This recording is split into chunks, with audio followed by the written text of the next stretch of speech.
Mindset Game podcast, and I'm your host, James Roberts.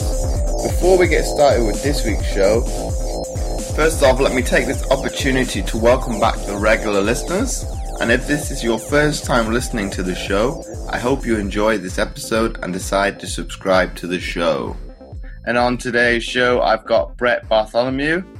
Brett is a strength and conditioning coach, author, consultant, and founder of the performance coaching and consulting company, Bartholomew Strength. He's also author of Conscious Coaching, The Art and Science of Building Buy-in. So welcome to the show, Brett. Yeah, thanks for having me, James. So before we delve into today's episode, Brett, can you talk us through, obviously, your early beginnings in fitness and kind of get into where you are to today? Yeah, I mean, fitness isn't particularly my realm. It's more sports performance, right? But like you look at those two, there's obviously some congruent characteristics. So I actually have spent the vast majority of my career training athletes. Of course, there's been some Gen Pop mixed in, and especially early days when I was a teenager, did some personal training and what have you. Went and got my undergraduate degree at Kansas State, got a master's degree at Southern Illinois University, where I researched and wrote research on motor learning, specifically how attentional focus or cueing impacts performance.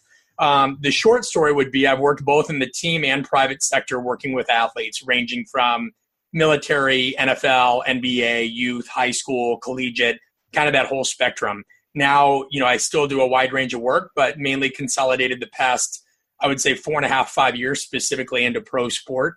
And that's the piece there. I mean, I grew up playing sports, baseball, football, boxing, started training fighters in exchange for my training when I was a college athlete. And those would probably be the hallmark points. Now I'm working on a venture called The Bridge Human Performance, which is a really exciting venture. I'm able to collaborate with both team and private sector strength and conditioning coaches to create a resource that is really kind of an entrepreneurial venture, as well as one that's focused on craftsmanship, coach development, X's and O's, but it allows coaches to kind of streamline different options for their career. So you might have coaches that, their day-to-day is coaching large groups in the team setting, but they also want to branch out and do a little bit more speaking or consulting. So we offer guidance with that. We also do some online coaching as well, but all of us involved with the company are actual coaches, and we're just able to collaborate on some really cool projects. So that's going to be the next 6 to 18 months, really getting that going. And if we kind of come back to, obviously, your research at university and looking at cueing, have you seen, obviously, working from in that performance field, do you see that if we look at it from sport to sport and look at maybe, say, individual versus team sport, are some individuals better suited in that type of sport environment? Some individuals better suited as individual sport athletes as opposed to team sport athletes? Yes. Yeah, I mean, I just think that comes from a combination of nurture and nature, right? So depending on what your upbringing is, what those proclivities are, personality types probably play a role to a degree, but I'm no psychologist, so it would be dangerous for me to assume I have the answer there. But yeah, I mean, I think you see that in where people gravitate. Do they gravitate towards a sport like diving or, American football or proper football and soccer? So I think those things kind of handle themselves over time. If they don't enjoy team sport, they're going to whittle that away and find something that's a little bit more, I don't want to say isolated, but individually focused for sure. And if we talk about more delving into like cueing itself, what are the precursors that you want to do as an individual to probably improve those?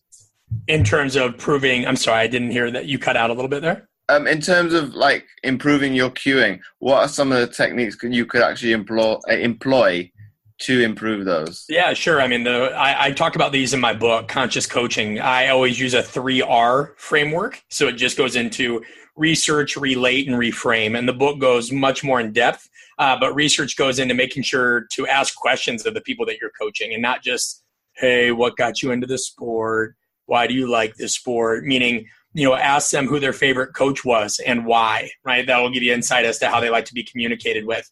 What athletes or other individuals they look up to and why. Ask them about where they're from, their background, family, siblings, all these pieces, what they like about their position. being able to get really in-depth information as to what drives them, it gives you a lot of really great frames to go off of. After that, you have to volunteer information about yourself, because guys aren't going to continue to tell you information, if you just sit there haphazardly and expect them to give you kind of the playbook to their personality, right? Like that would just be weird. You sit there and ask somebody questions, they feel like they're going to get interrogated. And then the final thing is being able to have that art of what I call talking in color, and we reference that in the book as well. How do I take what I've learned about you and what I want, you to be able to achieve either through our training or this process together, and how do we make them mesh together? How do I help you see what I'm trying to do and how that impacts you and is aligned with your goals? So I think that's a really easy framework. Yeah, you can't do the usual coach thing where you just kind of sit there and try to talk shop or be their friend. Like, you've got to draw that line, and at the same time, you've got to learn the art of asking really good questions. Well, wouldn't it come down to a little bit of that psychological essence of reflective practice in a way? Reflective practice in what regard specifically? As in looking at getting the athlete to consciously, maybe not say look outside the box, but being able to reflect on what they do well, what they don't do well, and doing it from that perspective. Sure. I mean, that all goes into the research piece of that, right? Is asking them questions about all those things. You can ask them any number of questions, but the key is that you're thinking through thoughtful, open-ended questions to get them to answer, and you're not letting them just say, yeah, no, or I just like the game, or I'm competitive. It's the art of conversation. I make that point in the book. The art of coaching is about the science of connecting.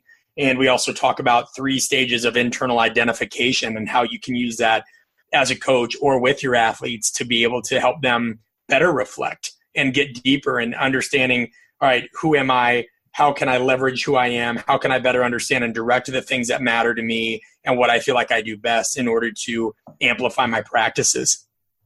But isn't it a bit dangerous at times to use open-ended questions, because you can sometimes skew somebody's thought process? I think anything in the world that you do has a double-edged sword, right? So I don't think I always suggest the alternative. If you didn't ask open-ended questions, what benefit would you derive of closed questions, right? You're certainly not going to get much from yes and no. I don't think that open-ended questions have to be leading answers. For example, if I say, who was your favorite coach, or who had the most impact on you as a athlete and why, there's nothing there that's going to skew them into something I want to hear. That's a completely reflective, open question, right? If you say, hey, don't you think it's true that when it's cloudy weather outside that everybody seems to be a bit more mopey? That's a leading question, because you're suggesting something, right? So I think it just goes into really investigating the types of questions that you ask. That's a good point on your regard. It's a good thing to be aware of. But then that's probably my background with psychology and talking to psychologists. You can, in certain ways, like as you described, you can lead people to answer how you want, a study to be interpreted just by the question you ask them. Yeah. I mean, I just think that goes on your ethics as a professional, right? If you're leading them, and you want them to answer certain questions that reflect a bias, then you need to ask yourself, are you really in this field for the right reasons, right? Like, I've never had an interaction with an athlete where I've really been like, man, I really want him to answer this way. That doesn't do anything for me. Otherwise, I just coach that guy the same way, right? So hopefully, you have coaches that really want to learn about their athletes and aren't faking it, or aren't just trying to create a bunch of cult-like followers. But I think if that's the case, the athlete will catch a whiff of that pretty soon and probably not train with you long-term. But if we look at it from the other way, Brett, and I think maybe in this day and age it does come up a little bit more, do you think athletes, general population, do want to answer a question that, they have their assumption it's what you want to hear?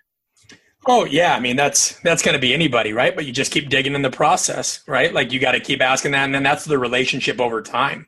You'll be able to see, do their actions align with what they're saying, right? That's why you never take anything at face value. You have to sit there and interact with your athletes over time and say, look at your behaviors, look at your goals, do your behaviors match your goals? And is what you're telling me really the case? And that goes into being a truly observant coach. And if we kind of delve a little bit further and say, and we look at the terms of the how the book came about, what was kind of the instrumental, how would I put it, where you were at the time that you wanted to obviously write the book?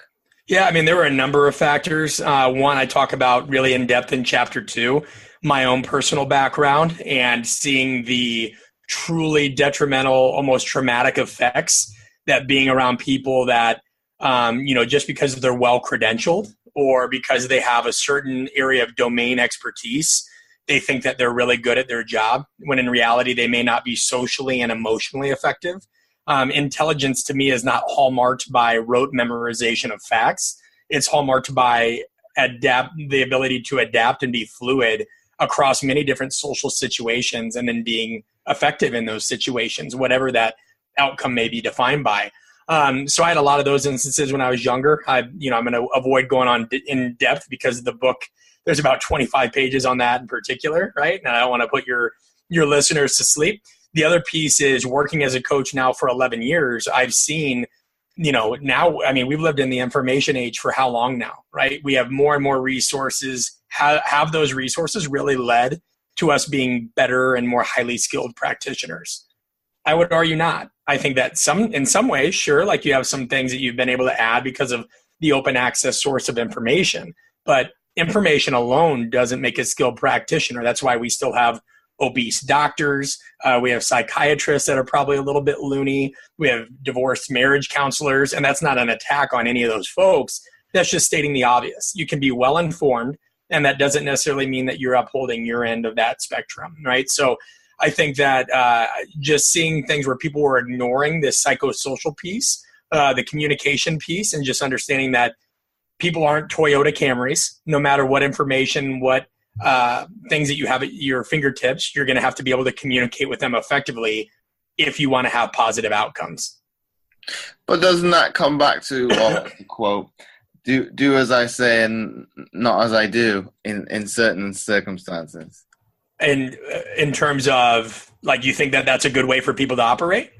I would say that there's probably a pro and con of it. Obviously, the con of it is that, as you've said, you've got obese doctors, and obviously you could probably question that as from a fitness and health perspective. Is like, well, how can you say to me, I need to lose weight, but you're not doing it? But then, obviously, the pro side of it is probably coming back to that trust element there, and you could say in authority within their field.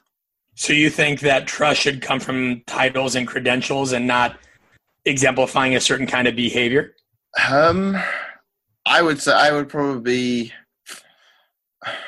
at times you probably need to be on the fence to a certain extent, because yes, the trust element is important, but as you described it in this episode, you've got to also question that person's ability to adapt. And obviously, well, if you take it from a coaching perspective, a teaching perspective, you've got to be able to adapt and be able to be on that level with that person, be it you're speaking to a teenager, an adult, or a child. You can't use the same language. Right. And I don't think an arbitrary title, lends somebody to be an effective leader. I think titles are illusory. People can make titles up. So I don't think that that's on the fence. I don't think doing as I say, not as I do is always a great thing. I think it happens inherently. Like, nobody's perfect, for sure.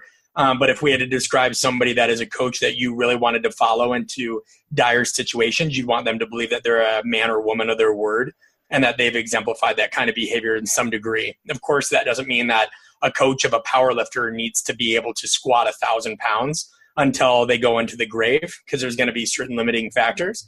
But they should probably lift weights to some degree, as long as they're medically able to continue to do so. Otherwise, you have just a world of more and more charlatans, which I think is our primary problem right now. I think social media has allowed for people to open up the floodgates and act as if they're authorities on topics and swim in those waters that they maybe can't even touch the shallow end of. So it gets dangerous, right? We're helping people here, and it should be more than this promotion and this self-important kind of agenda that folks have. You just got to put stuff out there that has value. I think that's more important than anything else. But Brett, obviously you touched upon it there. Doesn't it come back to the individual themselves to take onus on, probably as you said early doors, is to reflect, look for those red flags, and kind of, if something it doesn't look right, doesn't sound right, should you not trust your gut and see those red flags for what they are, as opposed to, with social media obviously is very much visual, and not trust the person, as you say, for face value. Yeah, I don't think anybody should trust anybody at face value. I think that's there's a very unique quote, and apologies for the language, but it's as it was told to me, and it's in the book. It's always had a tremendous impact on me. Excuse me. Is excellence is self-evident, and so is bullshit. So something may look great, smell great, feel great, but you'll know if you're around it to a large degree. If that's the case, think what a tremendous opportunity you have, right? With the podcast that you've created, you get to interact with people from all over the globe. And I would argue, and please correct me if I'm wrong, probably within the first 10 to 20 minutes, you can tell if that person is as advertised, right? Like a lot of times we have people are the larger than life personas on social media. And then, you meet them in person and it's like they clam up because they don't have some script in front of them. Or because, they're not surrounded by their kind of posse of supporters, or they're not in their comfort zone. And it's kind of like, okay, well, different domains are definitely going to have a different impact on folks, but you should be some semblance of just integrity as being who you say you are. And I think that's something we've got to keep top of mind. I think could probably go a little bit further than that in terms of, like you say, if they're not surrounded by familiar faces, it could be, well, you could say it's confidence, and they're not used to socializing, interacting with somebody that they don't know. But then, as you say, it could be if you did take them outside their comfort zone, and like you say, they're talking BS, you can quickly find out that's the case by questioning them, or you can kind of, probably where it comes up big and evident is if they're very much contrary to what they say on social media. You say, well, obviously you don't, if you're saying that to me, and at the time of recording it's very much personal, it's obviously going to go out to an audience at times, and you saying the complete opposite at times to your what would be the word, niche, and so on. Well, it's kind of two-faced. Yeah, no question. And you make a great point for sure. Like, I'm not insinuating that somebody's a little reticent or shy on camera is a false or fraud. I'm talking about the content of their message, right? Like the delivery. Of course, we can all be nervous in certain circumstances and what have you, but your core identity in what you say, or your themes of what you're saying, should still get across. You'll actually find that people will be pretty forgiving more often than not if they see somebody that's blushing or shy and nervous and doesn't speak correctly at the time, because you can tell through other forms of body language or their level of engagement in that interaction if they're really trying, right? Like, it's just the moment's got the best of them a little bit, or if they're sitting there kind of darting their eyes around being like, yeah, I don't know, squats are good, I think, so I think that you can never take anything completely at face value. That's what makes studying people so fascinating. Wouldn't you agree? Well, definitely. Well, I think it's.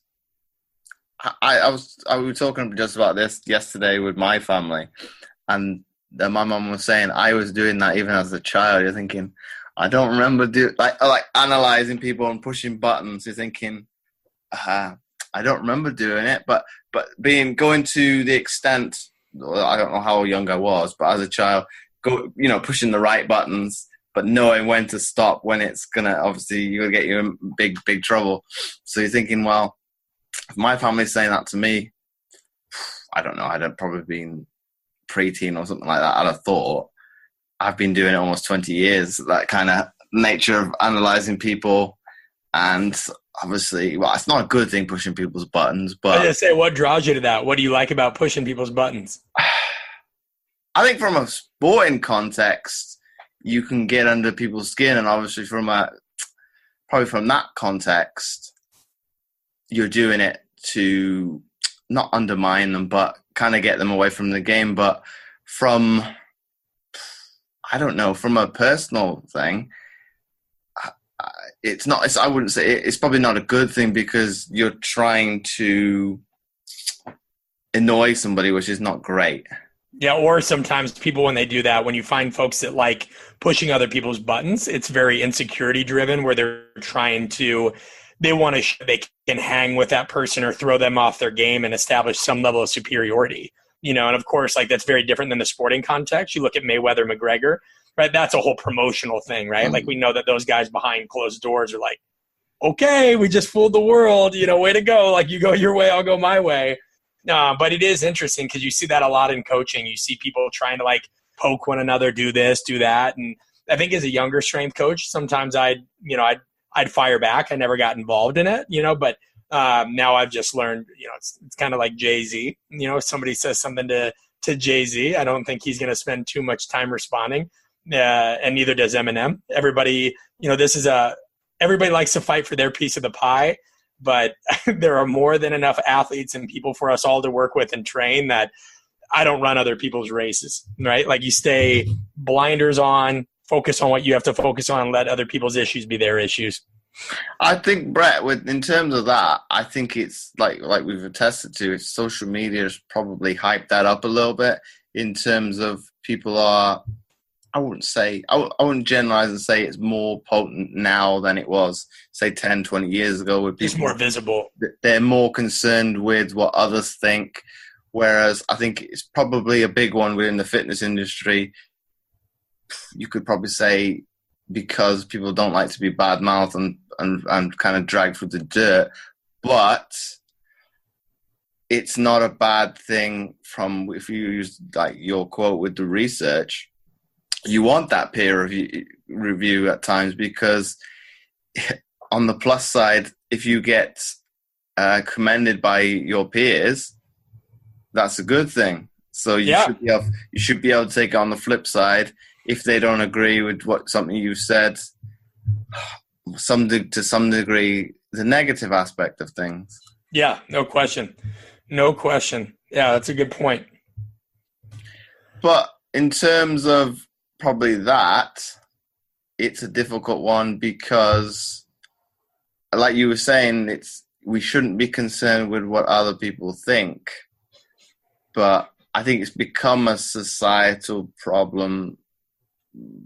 Probably, I say the media probably hypes it up a little bit sometimes with the likes of term unquote celebrity.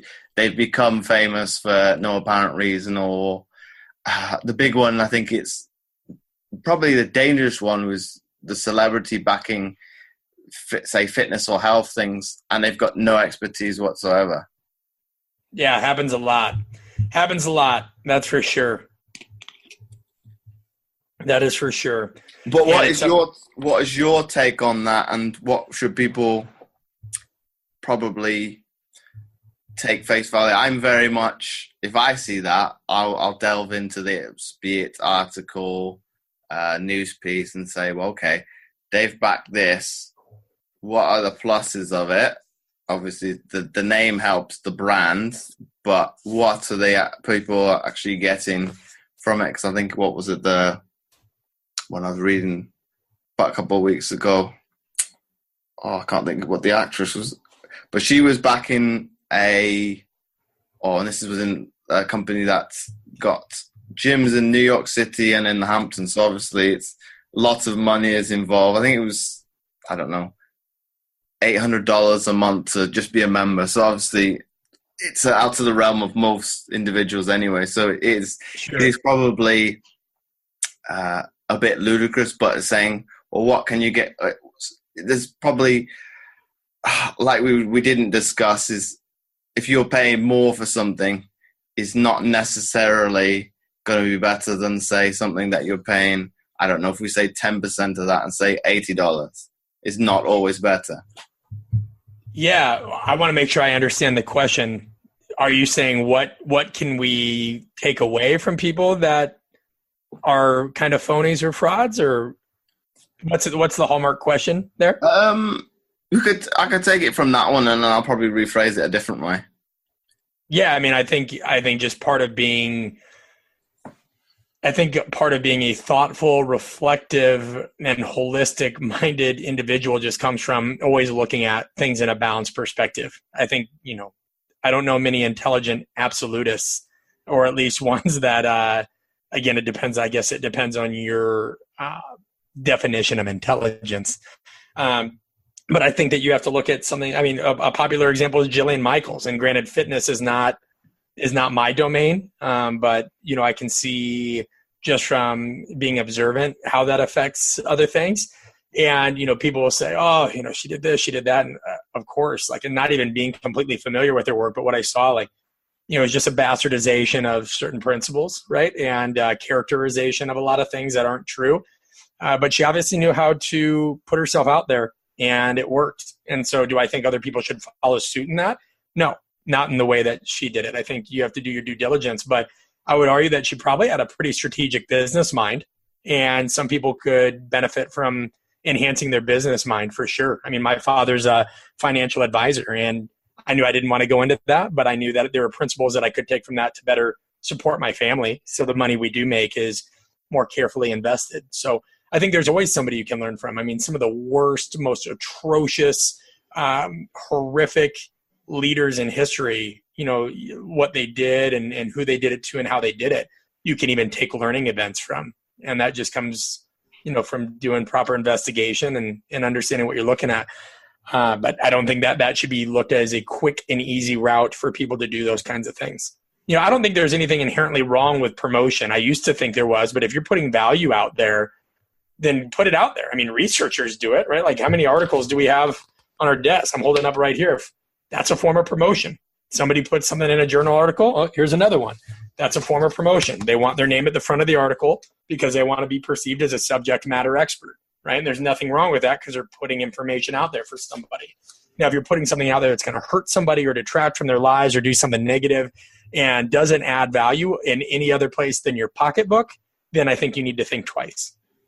But Brett, why did you think in the past that promotional or promoting oneself was a bad thing? That's a great question. It was specific to my domain. Coming up in collegiate strength and conditioning here in the United States, specifically in football, you are just taught that being a strength coach means you're behind the scenes. You should not be heard from. Your job is just to coach your athletes and then kind of fade quietly into the background, which, there's great pieces about that, right? It's not about you. It's not about any of us. But at the same time, it's just like any other career. As you want to expand the opportunities available to yourself and your family, you're going to have to do some things that put yourself out there a little bit more. I mean, who would get a head coaching job in sport, or who would get any kind of job promotion if to some degree their work wasn't evident? So I think in the past we used to live in a world where if you just did a good job and had a fairly robust network, that you were bound to get some promotions and have some good opportunities you come your way. I think in the loud world that we live in today, with media and this and that, and everybody's connected and there's networks everywhere, I don't think it's always that easy. I don't think it's as simple as somewhere one of the best coaches, trainers, therapists, whatever domain you want is sitting quietly and nobody even knows about him or her. And that doesn't necessarily mean that just because they're doing good work, they're going to get the job that they want or some great opportunities. I think now is the best time in the world to branch out, put yourself out there a little bit, because you can help more people if you leverage networks the right way. But where I was brought up in collegiate football, that was very, very, very, it was just shunned against. If you were on the internet in any capacity whatsoever, you were somebody that wasn't doing your job. But if we kind of use the American football as the example, could you not say, to some extent, the strength and conditioning coaches are possibly more influential than the head coach, so to speak, and that coach is, you're saying, they can't put themselves in the media limelight, so to speak, but they're on national television. Yeah, I mean, to piggyback on that, I mean, because you said, but couldn't you say? I would say it's also could you say, right? Because it's not, you're not contrasting my point. It sounds like you're agreeing with it, that coaches, strength coaches do have a huge influence, and you're spot on. I mean, we're around the athletes far more than their sport coaches, right? But it's been this kind of coal miner culture where, strength coaches have struggled for so long to find a way to prove their value that they've done it in a sense of who's worked the longest hours, who's coaching the most, who's doing that, because that's their badge of honor. Because I could be the head strength and conditioning coach for an elite team, and that may or may not transfer into wins and losses. And we see that, right? There are great, great teams that are achieving massive success despite maybe having a very poor strength and conditioning coach at the helm. And then there's also teams that are not winning as much that have tremendous strength coaches because, just getting somebody stronger, faster, more resilient, that's not necessarily going to transfer into a team sport the same way it would track and field, right? Because the variables are far different. You need to have a great strategy from your sport coaching standpoint. You need to have people around you that understand how to play their position, do it well, and do their job. There's so many variables in terms of the folks on the other side of the ball. And so I think that's where strength coaches have struggled, is it's like, oh God, how do I show value? How do I, show people that I'm the best? Oh, okay, I'll just act like I work more than anybody else, which is funny, right, James? Because how many times you get on Twitter or social media and see dentists being like, yeah, come to our place. We did 15 more root canals than the guy next to us. Or I'm here all day. I'm a lawyer. I'm here all day, every day. I do more cases than anybody else. It's like, well, not really worried about if you do more cases. I'm worried about if you win more cases. And I know I wouldn't want a dentist that works like 18 hours a day because you have a drill next to my gum line, and I would hope that you're somewhat fresh and ready to go. But in our field, it's about who does the most. So I think that'll fade over time. I just think coaches have been scared, and you could educate me on if it's the same way in the fitness realm. But I just think sometimes people are scared at that whole, I can work smart. I can get all my clients or groups or teams or what have you done in an efficient manner. And guess what? I can still go home at night and see my wife and kids or husband and kids and whatever. I think you bring up a good point there. But is it the same in the fitness? I would agree. I think you're taught to some extent. There's that misconception that they'll say to people, and this is only one company that I've worked with in the past. They say, "Oh, you can work the hours that you want," which is at the beginning is not possible because you can't dictate to a client, "Oh, I'm only working these certain hours. This is only the slots I've got," because you can't use that kind of influence straight off the bat. So it's like, well, and for me, that was a red flag straight away. You as the tutor of this course can do that because you're established. You've got that base. You've got the following, be it what's the other word I want? Kind of the scope and the referrals to be able to pick and choose the hours that you work. But somebody starting out cannot do that. They can't just, okay, maybe if they're coming from another gym environment, possibly. But when you're starting out, but then kind of when you're saying working long hours, is that better? I think some professionals would probably say yes because they're successful, but like on the flip side of anything, if you're working multiple amount of hours, yes, you're going to burn out. And if you've got a family environment as well as that, you possibly are sacrificing that for your business. So I think with the online platform, I think that does bring a little bit of that, probably the work-life balance into perspective, because yes, then you can work, so to speak, the hours that you want and still have a life outside of that. Yeah, no question. Yep. No question. I agree wholeheartedly. And you have unique insight there because it seems like from your body of work that's a domain that you're really familiar with. And, I just think that we're in a different, people don't understand 21st century is a bit different, right? Like when you're early on in your career, for sure, burn as much oil as you can. And shoot, even right now, I'm starting a new kind of entity for coaches. I am not getting as much sleep as I'd like, and my training has had to adjust and things like that. But it's this glorification of busy that needs to go away, right? Like I don't ever feel the need to get on and be like, oh my gosh, I'm the busiest guy in the world, right? You still make time for things. Like I have groups I'm going to coach before and after this podcast, and I have a number of other things I'm going to work on, but I'm still able to squeeze this in because you can prioritize that, right? It would be very easy for me to reach out to you because the amount of podcasts that I've done since the book has come out has been awesome. It's been really great. But I could have easily reached out and just been like, hey, man, too busy. Sorry. Thanks, though. And there are some things I do have to say no to. Yeah, I think that's another good topic to segue into is saying no. That's the biggest thing I struggle with now is because of this highly interconnected age that we live in, if I say no to somebody, even if it's for an altruistic and honest reason, saying, hey, you know what, I'm behind, I got some massive projects coming up, I just can't commit to it now, let's check back in 6 months.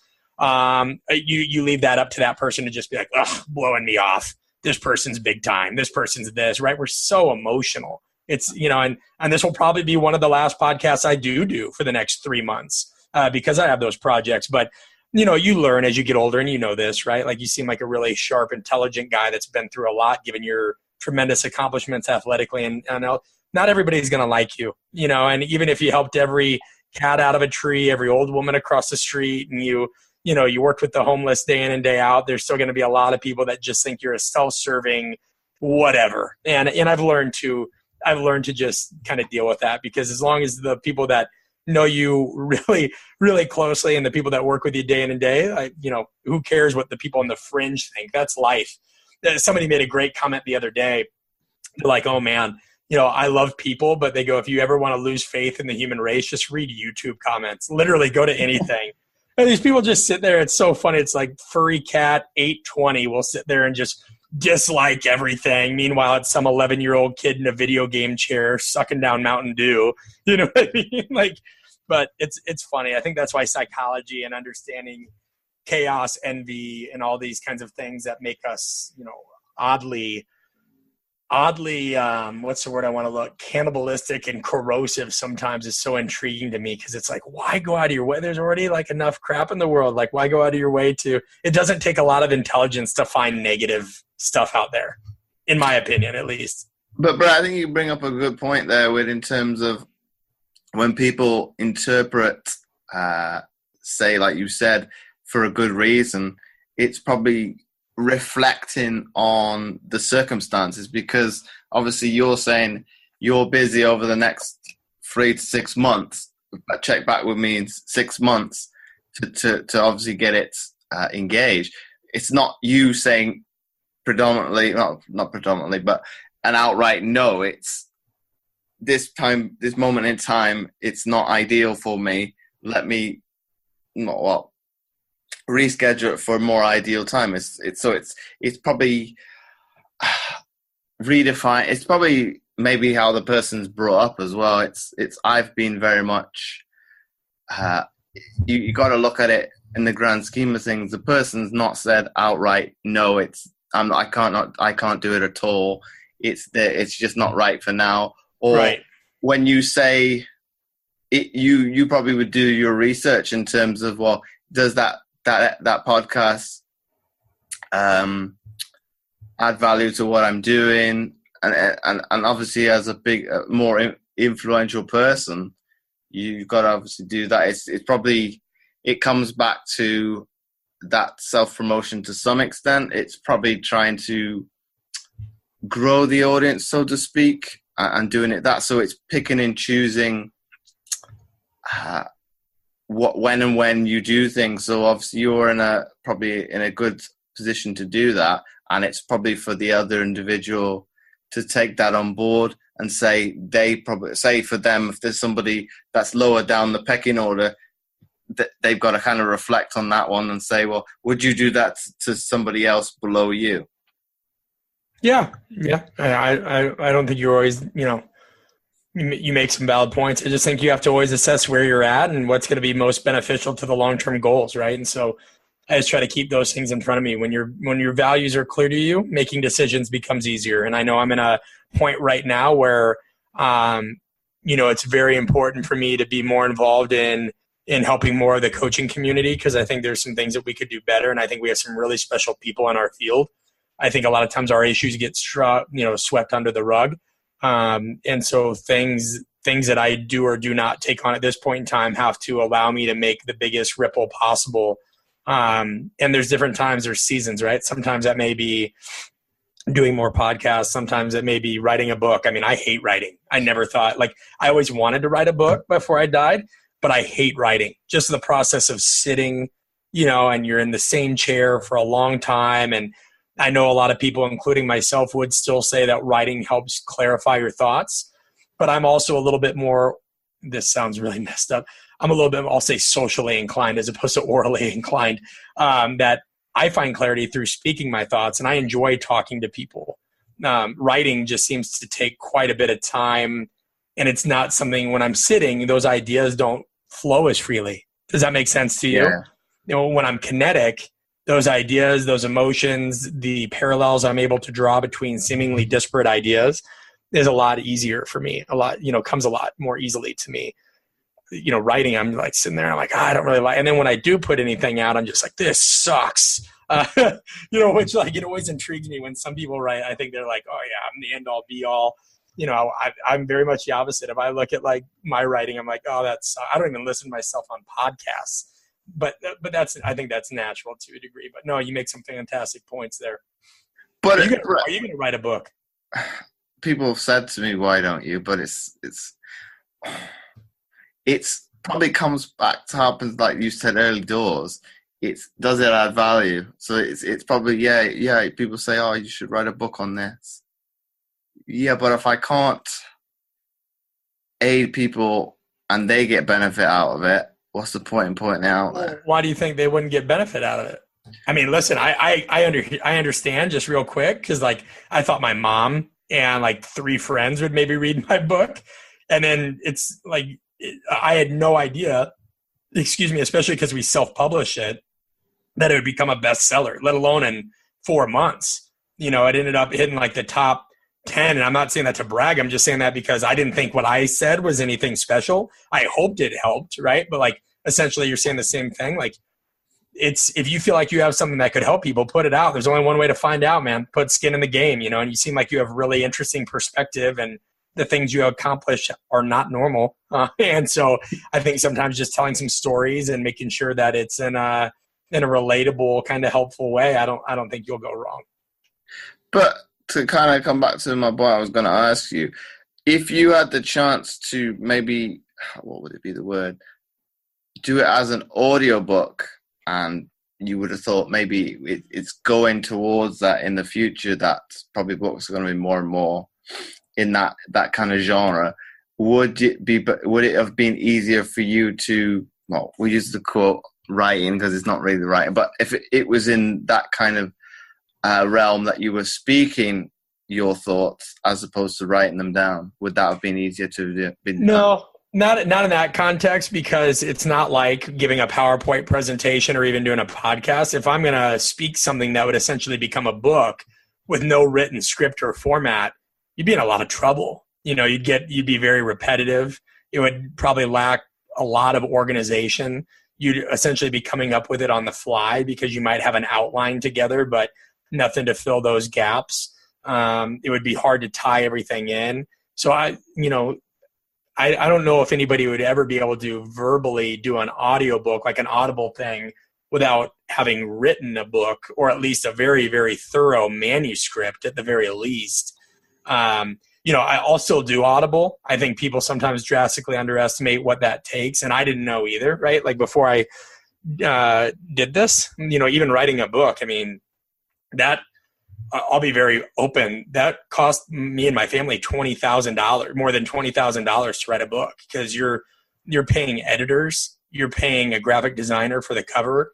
I wrote it between 11 p.m. and 2 a.m. When I wasn't coaching people, obviously, like it's super late at night. And then, to make the decision not to go with a publisher, because a lot of the publishers wanted to make it more kind of leadership oriented, in terms of, not that there's anything wrong with that, but it wasn't going to be as kind of strong wording. It was going to be more kind of sing-songy leadership book, because they want it to be a massive audience so they can get their investment back. And so it was tough, because now I'm like, okay, I have to put all this money in. I'm putting all this time in. Supremely stressful. I probably rewrote the book 4 or 5 times. And keep in mind, I don't even know that I had written more than 2 blog articles in my life because it's just not my passion. And then to have to promote it myself and through word of mouth, like that's tough, right? And then I didn't understand that like Amazon, that's another thing, right? So reviews are critically important. So I always have to ask people to please, please, please leave a review because that affects how Amazon prices things. That affects this and that, or just because people will reach out to me and say, hey, what's your book about? And I don't want to sit here and be like, oh, dude, check out my book. I'd rather have you guys state your. So I would just say, hey, love it or hate it, can you put a review on Amazon, please? Because it keeps the pricing of the book fair because Amazon controls all that.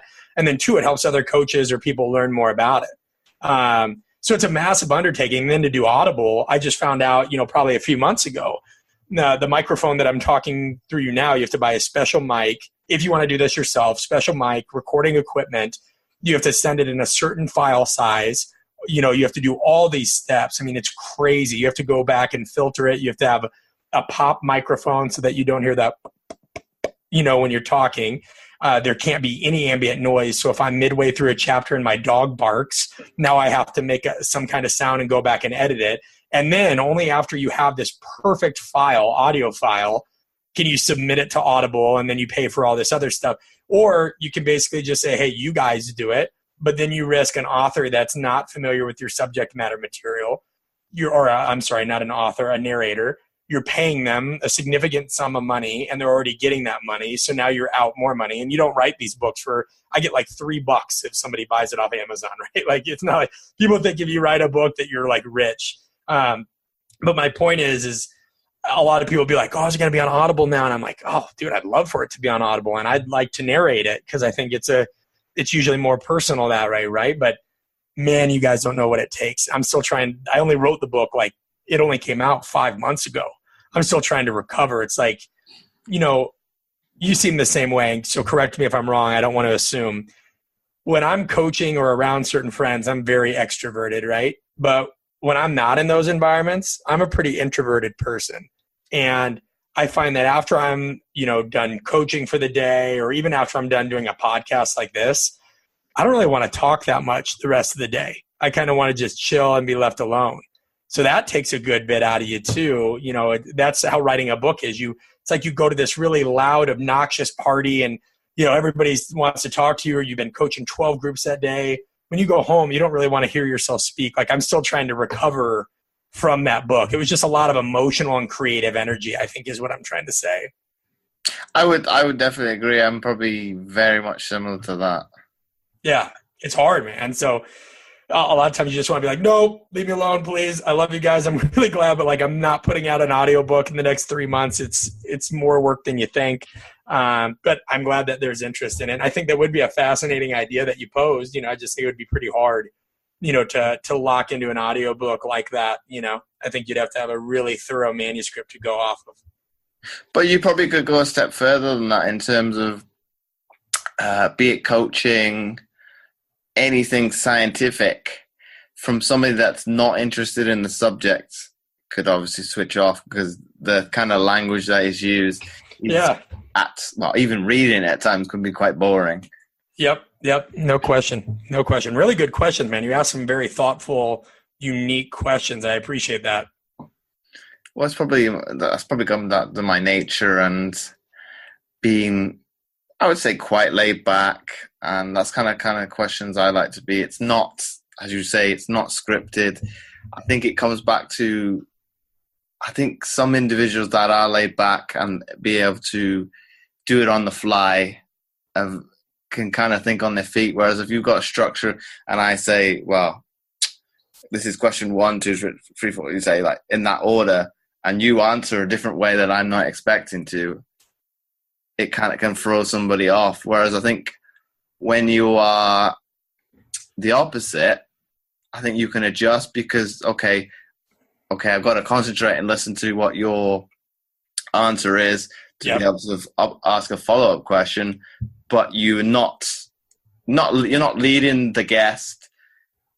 Sometimes you can, if you are scripting it to some extent, you can refer back to a bullet point that you had, but it's kind of having that ebb and flow.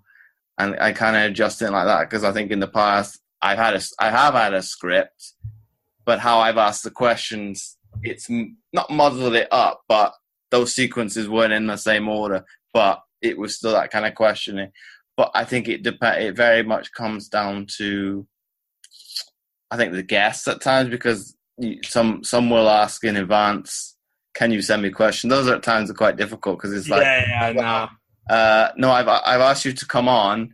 I've not really thought about any questions at the moment. Yeah, and you make a good point, right? Like, it's a conversation, right? And conversation is a dance, and it should be natural, and no one's listen to a bunch of scripted jargon at all. I mean, I know I don't. Yeah, I'll get on a plane. I'll be like, all right, I'm ready to listen to something. I'll turn it on, and the first 30 minutes of the podcast is just like, hello, what is your name? Where are you from? It's like, all right, dude, maybe I'll just, ma'am, can I have some peanuts? I'm going to pass out here for about an hour. So it's like, I can appreciate that. I think the only question that is generic would be the intro question. I think that's it. Yeah, but that's necessary, right? I don't know. It's not like I'm Richard Branson. I don't expect people to know who I am, And so, yeah, no question. No, it's been a lot of fun. You asked great questions, and I'm glad we were able to get on here. So, last question, Brett, before we wrap up the show. Sure. If you had to summarize this episode into one sentence for people to take away, what would that be? The interaction that you and I have had? Yes. Okay, let me think about this, because one thing I've been working on is giving a little bit more delayed responses. In my family, we're very much a catchphrase family. It's a bunch of smart asses that always have to come back with something, right? And so there's a time when that is not necessary, and this is one of those times. I would say, and I'm not going to say anything trite, because the easy one would be like, oh, enlightening. I think this is a really enlightening, I think that this is just one that is, there's broad strokes here for sure, because I think we covered a lot of unique aspects. It hasn't just been like, this monomania about one subject. So broad strokes, you could use that. You could use free flow. I just say diverse. I think we've covered some diverse topics here. We're not talking about the 5 ways to do a squat. And I think that that's necessary. I think thoughtful, crucial conversations about a variety of subjects that challenge us and make us think a bit more deeply is needed. So I would say just diverse. So Brett, once again, thanks for coming on the Mindset Game podcast. My pleasure. Thanks for having me, James. And before I forget, I would really appreciate it if you would be so kind as to leave a short written review, as it helps to get the podcast more notoriety, and it would be more visible in future to others, and thus helping more people, which my guests and I are all about. Once again, thanks for listening, and I'll catch you next time for another episode of the Mindset Game podcast.